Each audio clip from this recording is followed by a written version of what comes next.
तो आगे की स्टोरी वहीं से शुरू होती है जहां पर खत्म हुई थी। जो उस लीडर से बोल रहा होता है, हाँ तो फिर मुझे मार डालो, जिस पर कि वह बंदा उस पर अटैक करते हुए बोलता है तुम हरामी कहेंगे, लेकिन जो उसके पंच को अवॉइड करता हुआ अपने पंच के साथ उस पर अटैक करते हुए बोलता है क्या तुम इतना ही कर सकते हो। इसी के साथ वह पहले उसके पेट पर काफी खतरनाक पंच करता है, बाद में वह उसके मुंह को तोड़ता है, लेकिन वह बंदा इससे संभलते हुए चू को एक जोरदार देते हुए उसे काफी दूर तक फेंक दिया होता है। जिसके बाद वह अपने शॉट को दूसरे साथी से लेते हुए बोलता है अगर तुम्हारी इच्छा मरना ही है तो मैं तुम्हें यहीं पर मार डालूंगा, लेकिन उसका साथी उसे मना करते हुए बोलता है सरदार यह कुछ ज्यादा ही नहीं हो जाएगा। तो वह बंदा उसके हाथ से उस शॉट को लेते हुए बोलता है बकवास करना बंद करो, वह खुद मरना चाहता है, वैसे भी सरदार उसे नहीं छोड़ने वाला है। आज की उसकी यह हरकत को देखकर मैं तो बस उस चीज को पहले ही कर दे रहा हूँ। बच्चे अब अपनी आफ्टर लाइफ में ध्यान रखना, ऐसी गलती तुमसे दोबारा ना हो। इतना बोलते हुए वह उसे मारने ही वाला होता है, तभी इन लोगों के होश उड़ जाते हैं। वह जो भी कुछ भी नहीं समझ पाया होता है कि अभी अभी हुआ क्या। दूसरी तरफ इस बंदे को देखते हैं जो कि कुछ समझने की कोशिश कर ही रहा होता है। तभी हम देखते हैं वहां पर मास्टर पहुंचकर उसे रोक दिया होता है और उसके पीठ में एक शॉट को दूर से ही फेंक कर घोंप दिया होता है। मास्टर को वहां पर देख सारे बंदे अपने सरदार को घबराते हुए चिल्लाते हैं। आगे हम कुछ समय बाद देखते हैं जो बोल रहा होता है फादर मुझे माफ कर दीजिएगा, मेरी वजह से चीजें इस तरह बदल चुकी है। तो मास्टर कहता है चिंता मत करो यह ठीक है। बाद में वह अपनी वाइफ से बोलता है क्या तुमने अपने सामानों को बांध लिया है। तो वह लेडी बोलती है हाँ मैंने सभी चीजों को ले लिया है, वैसे भी हमारे पास इसके अलावा और कुछ भी नहीं है। मास्टर जिसको कि सुन कहता है ठीक है तो चलो। वह लेडी जिस पर कि चू से बोलती है चिंता मत करो हम इससे बेहतर जगह पर जाएंगे। इतना बोलते हुए वे लोग जाने के लिए जैसे ही दरवाजे को खोलते हैं तो उनके होश उड़ जाते हैं, क्योंकि उन लोगों के सामने कई सारे लोग होते हैं और उन सभी को चारों तरफ से घेर लिया होता है। जिसको कि देखता हुआ मास्टर पूरी तरह से तैयार हो जाता है उन लोगों का सामना करने के लिए, लेकिन वे लोग बिल्कुल ही शांत होकर उसकी ओर देख रहे होते हैं। तो मास्टर उन लोगों से बोलता है इस मामले को यहीं पर छोड़ दो,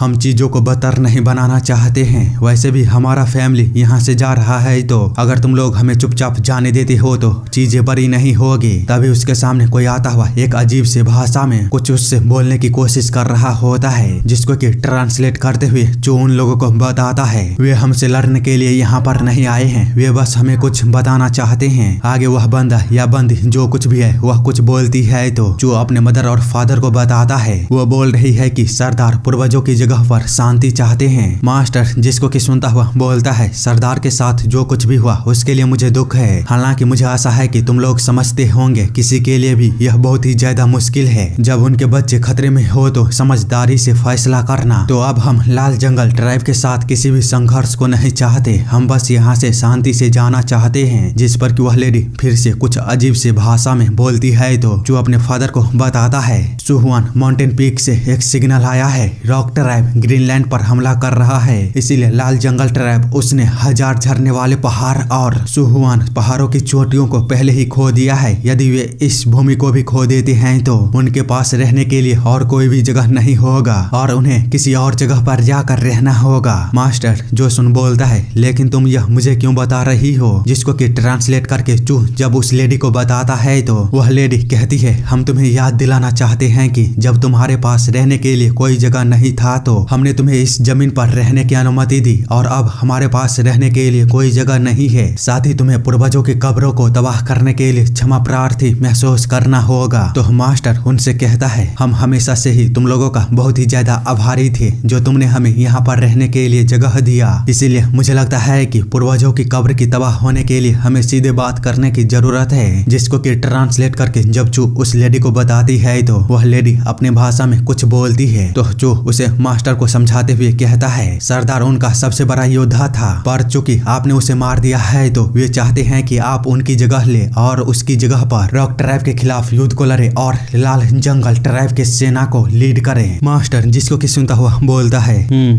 तो ऐसी बात है पर हम ऐसा नहीं कर सकते। उसकी वाइफ जिस पर की बोलती है लेकिन सेंट्रल प्लेन के लोगों ने एम्परर वू के शासन काल के बाद लगातार दक्षिणी जंगल पर हमला किया है, इस कारण से मुझे संदेह है दक्षिणी जंगल के लोग सेंट्रल प्लेन के बारे में अच्छा सोचेंगे। हम बस बेहतर जगह पर जाकर चू को सुरक्षित करना चाहते हैं। हालांकि मुझे यकीन नहीं है कि दूसरे ट्राइब लाल जंगल के ट्राइब की जैसा ही दयालु होंगे। दूसरे शब्दों में कहूँ तो मुझे नहीं लगता है कि अन्य ट्राइब हमें स्वीकार करेंगे। तो मास्टर बोलता है क्या तुम बोल रही हो कि हम लाल जंगल ट्राइब की मदद करें? उसकी वाइफ जिसको कि सुनने के बाद बोलती है मुझे नहीं लगता है कि मुखिया का अनुरोध वह अनुपयुक्त है। तो मास्टर बोलता है तुम अच्छी तरह से जानती हो कि मैं अपने बाएं हाथ से तलवार को नहीं पकड़ सकता, फिर भी क्या तुम मुझे इस तरह के युद्ध में जाने के लिए बोल रही हो? जिस पर कि वह लेडी बोलती है क्या तुम तब कोई ट्रिक को नहीं सोच सकते? उदाहरण के लिए तुम मैदान के इलाकों में आग की लपटों को बिखेर सकते हो और आग का उपयोग करके उन पर हमला कर सकते हो। मास्टर जिसको कि सुन बोलता है यदि हम अभी इस सूखे के मौसम में आग का उपयोग करते हैं तो आग केवल रॉक ट्राइब को ही नहीं रोकेगा बल्कि पूरी दक्षिणी जंगल में फैल जाएगा। तो उसकी वाइफ बोलती है मैंने बस इसे उदाहरण के लिए बोली थी। उन दोनों की इस तरह बहस करता हुआ देख ये लोग कुछ भी नहीं समझ पा रहे होते हैं। वही मास्टर बोलता है मेरे पास लाल जंगल ट्राइब और रॉक ट्राइब के बीच शामिल होने का कोई भी कारण नहीं है। इतना बोलते हुए वह चू को देखता है तो वह बिल्कुल ही खामोश होता है, इसीलिए वह उससे बोलता है तुम क्या कर रहे हो, जल्दी उसे इस बात को समझाओ। तो चू उसी की भाषा में उस बंदी को सारी चीजें समझा देता है जो कुछ भी अभी मास्टर और उसकी वाइफ ने बोला होता है। वह बंदी जिसको कि सुनने के बाद उन लोगों को नमस्कार करते हुए कुछ बड़बड़ाता है और पता नहीं क्या बोलता है, मुझे समझ नहीं आया। वे लोग कुछ अलग ही भाषा बोल रहे हैं तो चलो इसे इग्नोर करते हैं। इसी के साथ वे सभी उन लोगों को अलविदा कह के वहाँ से चले जाते हैं। पर इसी के साथ चैप्टर यहीं पर खत्म होती है। और हाँ चैप्टर आज और भी ज्यादा आने वाले हैं तो चैनल को सब्सक्राइब करके रख लो ताकि आप लोग जितने भी आज वीडियो आने वाले हैं उसे मिस न कर पाओ।